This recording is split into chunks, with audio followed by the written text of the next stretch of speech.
যত্ন অভ্যাসের দ্বারা মনকে বশীভূত করতে হবে। মন বশীভূত না হলে জপে মন স্থির হবে না। মন স্থির না হলে জপের দ্বারা মনের গভীরে যাওয়া যাবে না।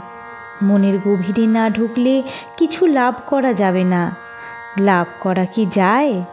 সামনে একটা কালো পর্দা ফেলা আছে, তাকে সরানো যায় না।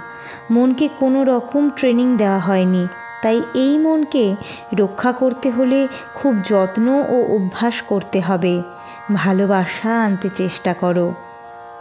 দুবেলা আসন পেতে বসে একটু জপ করে উঠে পড়লে হবে না। যেটুকু জপ করবে খুব ভালোবাসার সঙ্গে অন্তরের অন্তরে ঢুকে গিয়ে করবে। জপ করার সময় মন্ত্রের অর্থ এবং যার নাম তাকে মনের মধ্যে আনবে। এই করাটা একদিন বা দুদিন করলে হবে না, করতে হবে নিরন্তর। শ্রী শ্রীমা রাত ৩টের সময় উঠে জপে বসতেন। তা সেই ছোটোবেলায় এই কাজ শুরু করেছিলেন।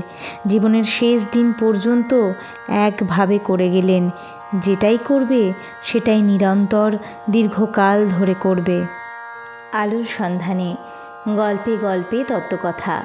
ভিডিওটি ভালো লাগলে লাইক কমেন্ট করে জানাবেন, শেয়ার করবেন সকলের সাথে। ধন্যবাদ।